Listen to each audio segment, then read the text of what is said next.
call it. She was saying, just tell a story.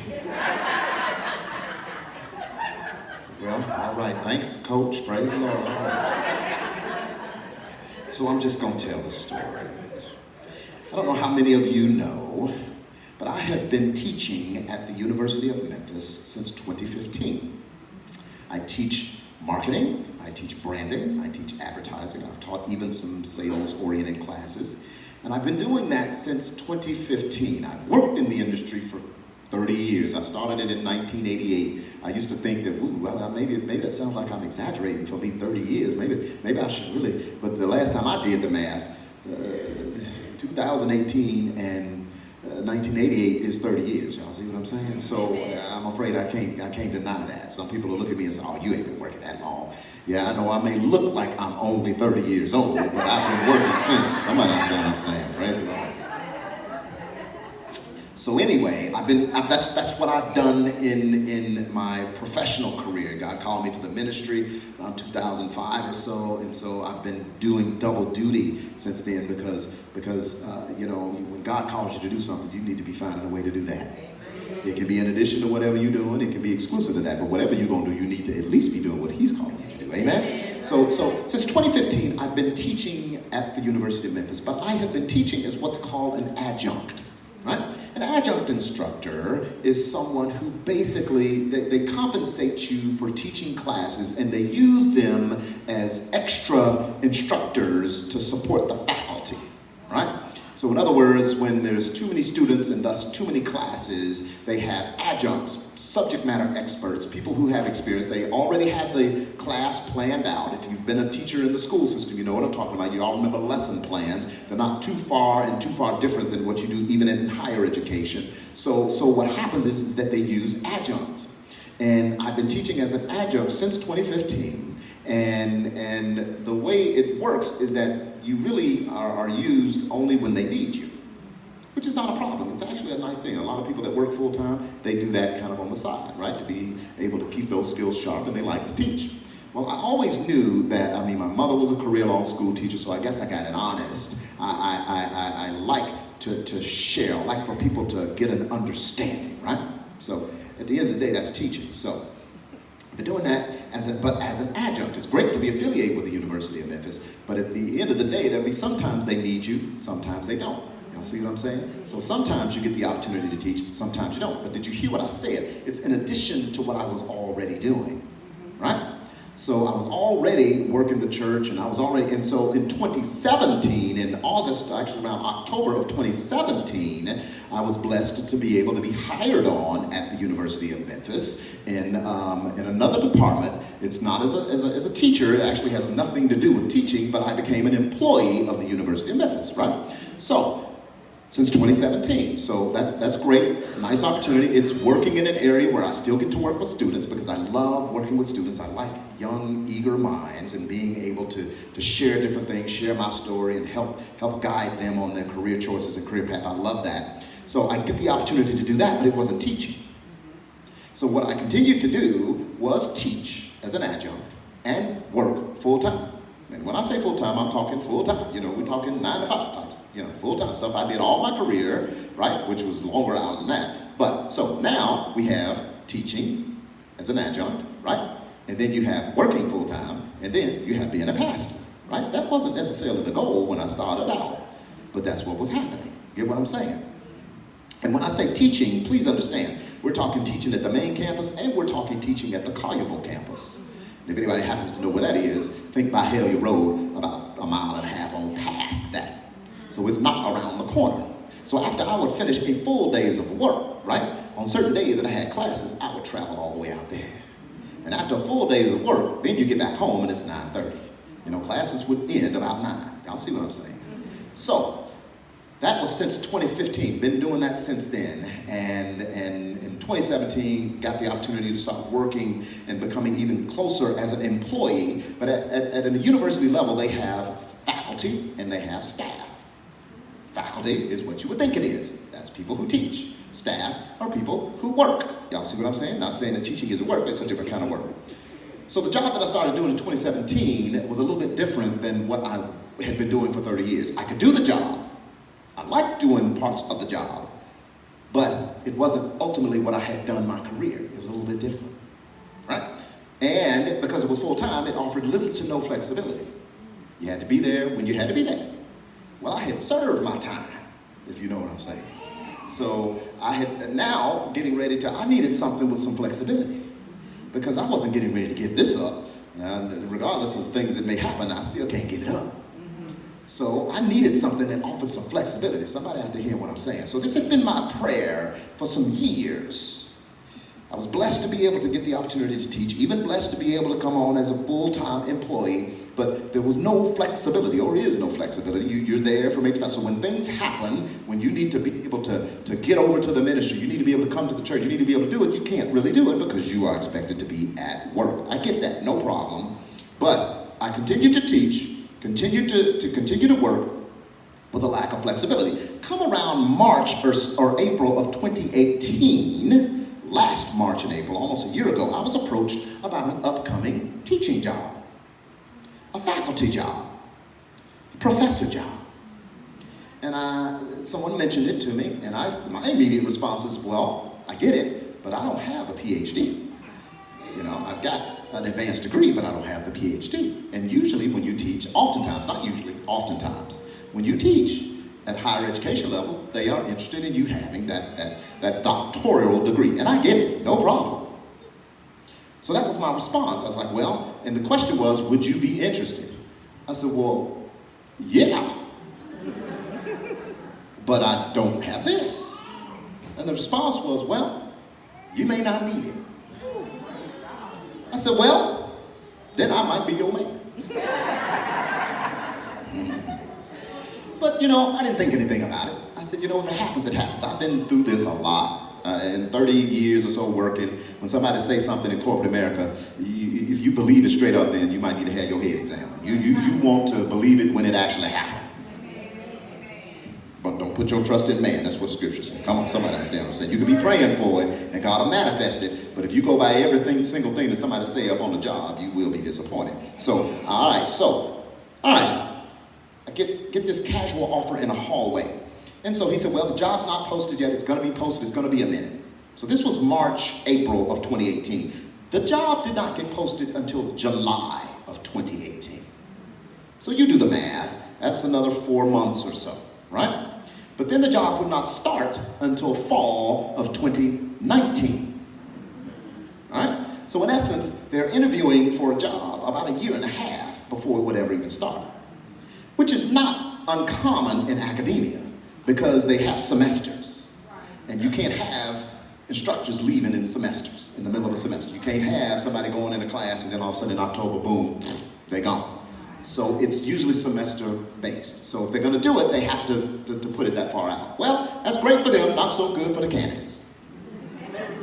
Right? Because you are ready to get started. You are ready to go. So, the job gets posted right around July of 2018. It would start and does start in fall of 2019. So I put in the paperwork for it because, you know, I believe that faith without works is dead. You're going to pray, but you better do something else to put something behind it. You know, it's kind of hard for God to bless you with a book if you ain't never wrote no book. Somebody understand what I'm saying? All right? It's hard for you to get a job sometimes if you didn't even put in the paperwork. Come on, do your part. So I'm using faith. I'm exercising this. Right, so I was told about this 3 to 4 months before the job was posted, and it wouldn't start for yet another year. Interviews finally took place in November of 2018. Mind you, I heard about this in March of 2018. The job gets posted in July 2018. Interviews don't even start until November 2018. Now I know that there's some people that had to wait longer than that on stuff. Amen. I get that. I get it. But when you finally start seeing some wheels turning on something, you don't want to take 2 steps forward and 2 steps back. And when you finally start getting some momentum on something, to see something posted, I'm looking at the job board every day. Somebody understand what I'm saying? I'm just praying. I had to finally just say, you know what, Lord, you just let me know. Let the Holy Spirit let me know when it finally get posted, because I am tired of going to the job board. Somebody understand what I'm saying? And I guess the job board was finally letting me know, go on and go until you see it. Somebody understand what I'm saying? So long story short on that end, so the job got posted. I put in for interviews, weren't until November. So I went through the interviews. And then I was told, the interviews were at the beginning of November. I was then told that, well, great, you'll do the interviews, but you probably won't get notified until maybe Thanksgiving and maybe even after Christmas. I'm like, Lord Jesus. March, April, job posted July, you put in for it, interviews not until November, and you still won't know anything until after Christmas, maybe. Interviews took place in the first part of November. So this is a job, this is a professor job that I'm going for, and it was a panel interview. It was actually 2 days worth of interviews, right? Of which presentations had to be made. Now y'all know I like to present. So presentations had to be made. I was like, ooh wee, I got some PowerPoint. Come on, somebody understand what I'm saying? That's what I do, right?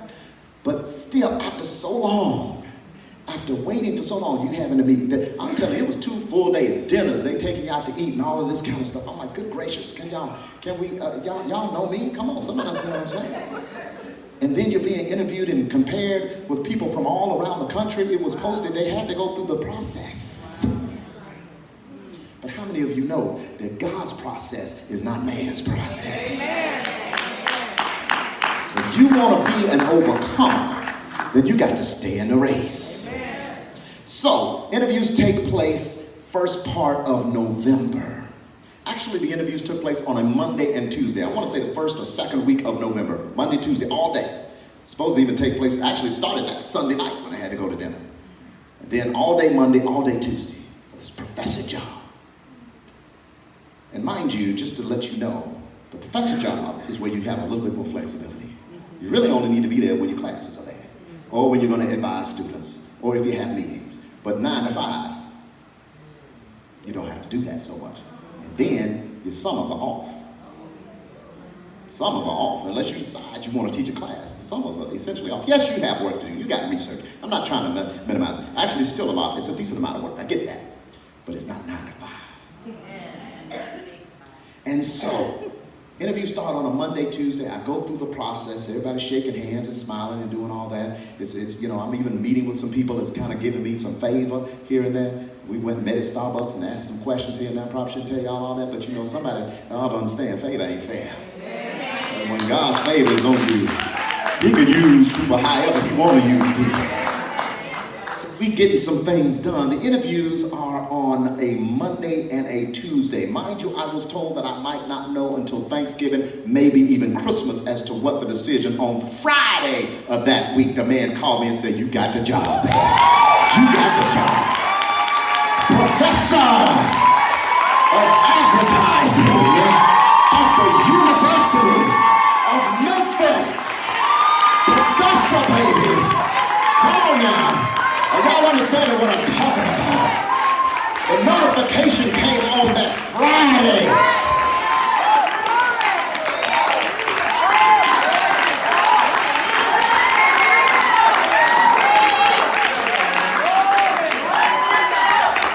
So all of this happens, I'm calling my wife. First person I had to call, I said, I don't even remember what I said, but it was a Friday afternoon, there wasn't nobody hardly in the building. I couldn't even get the words out. Then she said, oh, well, you gonna do a testimony? I was like, oh. I said, I ain't ready to do testimony. She said, why come you ain't ready to do testimony? I said, because I done been banged up the head too many times. Somebody done told me you're gonna get something and it don't happen. Let's just wait a minute. So she's like, I don't understand this, but fine. And then so every weekend she asking, you gonna do your testimony? You gonna do your testimony? So the process still takes a while. So the decision was made in November. The paperwork has to go over to the provost's office and all of that. A contract has to be submitted. The contract was signed at the end of right around January. Actually, the contract was signed at the beginning of January. Actually, right around the second week of January, the contract was actually signed. They submitted it, I signed it, they received it, they sent it where it needed to be. Then I told Pastor Ken, I'm ready for my testimony. Now I'm ready for my testimony.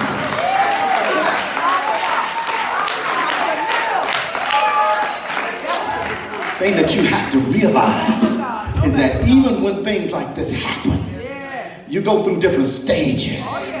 Romans 8:36 says, as it is written, for your sake we are killed all day long, we are counted as sheep for the slaughter, yet in all these things we are more than conquerors. What you have to realize is that no matter what it is that you have to go through, did you count up the months? I was told a year ago that the position might actually happen. Might actually happen. When it happened, you go through the process and you have to wait. I don't know about you, but when you're excited about something, a lot of y'all will order a package on the internet and get the tracking number, and then you start watching out the window for the package to start coming when you just got the tracking number. Somebody understand what I'm saying? We can't even wait for a package to arrive, let alone wait for a new job over a year. Thank you, God. But we are in all things more than conquerors because we get excited about it. We've been wanting it, we've been praying for it, we've been working towards it, and you never even thought it was going to come because you didn't have the qualifications. But here's the thing, baby. They told me I had to make 2 days worth of presentations. I had to present in front of a whole staff full of people. I was like, oh, I got this. This ain't no problem. Oh, y'all want to see a presentation? Let me see if I can put some video in that presentation. Let me see if I can put some graphics. This is what I do. What, do you want a presentation? Bam, there you go, baby. No problem on that end. Then they put me in the classroom and had several students that they wanted to have students come and talk to me and make recommendations back. I said, oh, half the students I already knew, baby. Half of them had already been in some of my classes. It was already done. Somebody understands what I'm talking about. You may go through some of these issues when you're excited and you still have to wait, but God is setting it up in your favor. But then you have to be watchful because sometimes after that, even after momentum starts, discouragement can creep in. Discouragement can still creep in because the enemy don't care.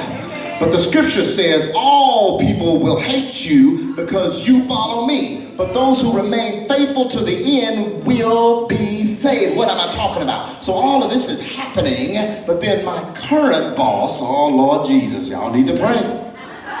I was told that usually these types of spots are reserved for PhDs. So you don't really need to, you need to kind of know that. Usually I'm thinking to myself, yeah, well, you need to know the God that I know. Usually it's reserved for PhD. They even went so far as to do some investigation behind the scenes as to how that department was even able to do that, because there's certain certifications, I can't remember the word right now, but certain things that academia has to be able to do, certain certifications that they have to be able to maintain from their governing agency. And that means so many professors with so many different credentials and so many different research projects and all of those sort of things. The certification has to be maintained every so many years, and they are governed by that. They must hire a certain number. So she went so far as to look to see they're not even able to do that. How are they able to do that? How many of you know that you'll have some people trying to sabotage you from the back that you thought was your friend? But God is working on your behalf. They may hate you for God's sake. Oh, somebody understand what I'm saying? But if you endure to the end, then you will persevere. You will be saved. Then the person, after they were looking into it, they began to realize, wait a minute, this is already approved. What they didn't know was that the new dean of the entire college had said, why do we need to hire somebody? Every person doesn't have to have a PhD.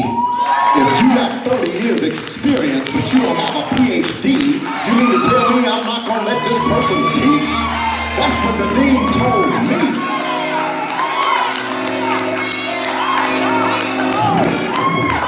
They were wanting somebody with some real world experience. They were wanting somebody that was able to get out of the classroom. I ended up going to a lunch with some of these people, and they were sitting down, they were kind of asking me different questions, and I just fell back into 30 years of what I used to do, and they were sitting there with their mouths open because they finally had somebody on the staff that's going to be on the team that's done what they teach in the classroom.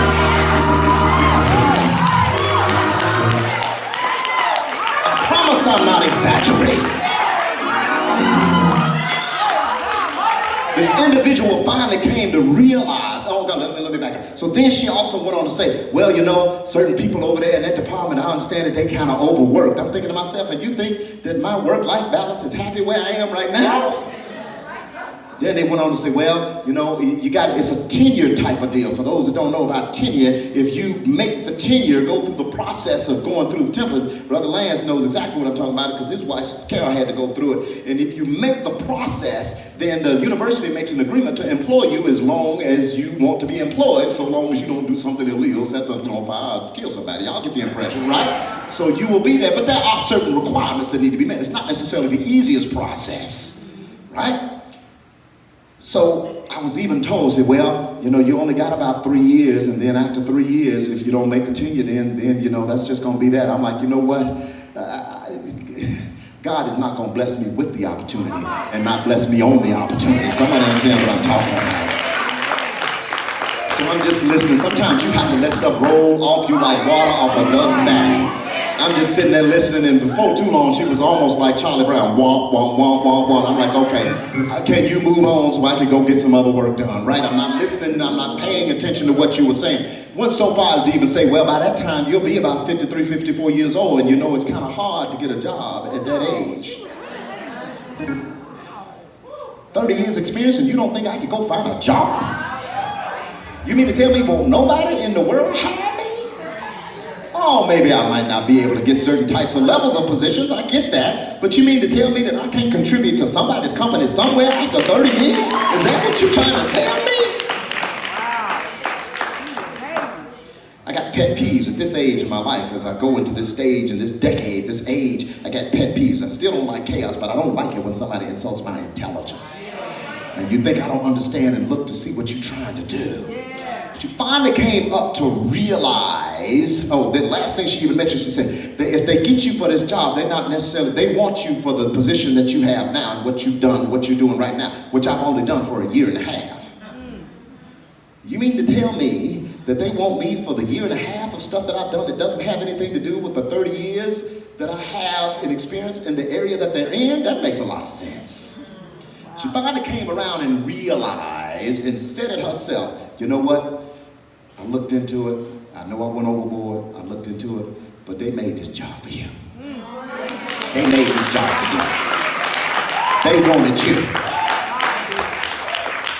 Pastor Candy was saying that since the beginning. She always likes to run down certain things. She said, if you notice, even when you were with the company, how many job descriptions did you write? How many new jobs did they give you before they didn't have the position and you were able to write the job description? Where they created the position based on your skill set. How many times did that happen? Well, it happened just about every time in my career. So this is no different. How many of you know that when God opens up a door, it doesn't matter what the normal procedures are. It doesn't matter what has happened in the past. Somebody understands what I'm talking about. We have to be careful not to let the haterade drinking dream slayers get you off of your plan. All of this that was going on, and then that person finally had to say, after she realized that it wasn't no mind changing, yes, there was going to be, I never said it was going to be easy. God never said it was going to be easy, but it's easier when God is on your side than doing something easy when he's not. Somebody understands what I'm talking about. Oh, glory be to God. She finally came out and didn't even say it point blank. Well, you know what? It is a good opportunity. Duh! Of course it's a good opportunity. But what I'm trying to tell you is that there's some haters, and it's different than perhaps when the scriptures were made. Back then, when the scriptures, when they're talking about enemies, they're talking about people that want to take your cattle and kill you. You're talking about people that want to chop your head off back then, right? We're not necessarily dealing with that type of barbarism where people want to chop your head off. But you are talking about people that won't speak a good word to you. You are talking about people that can't see your vision. You are people that because they can't see your vision, they try to talk you out of a vision. There are people that don't understand that you're getting ready to leapfrog where they are because God is on your side. It doesn't matter what happened in their life because they're not believing like you believe. Somebody understands what I'm talking about. Oh, glory be to God. I'm trying to help somebody. I know it's Super Sunday, but I wanted to share this story with you to let you know that over all of these months, what I have been going through as far as a testimony is concerned, but you've got to be an overcomer today. You've got to get to the point that you overcome no matter what the circumstances are. And then finally you get to the point to where you get excited because victory is here. When they called me, they told me during the interviews that it probably wouldn't be until after Thanksgiving. This was the first part of November. They interviewed me. The interviews ended on a Tuesday. They told me that Friday that I had the job. I couldn't even believe what he was saying. So once you get the victory, it says, for whatever is born of God overcomes the world. And this is the victory that has overcome the world. Our faith. Who is he who overcomes the world, but he who believes that Jesus is the Son of God. What's the key point that I want to leave you with? You are an overcomer because you believe.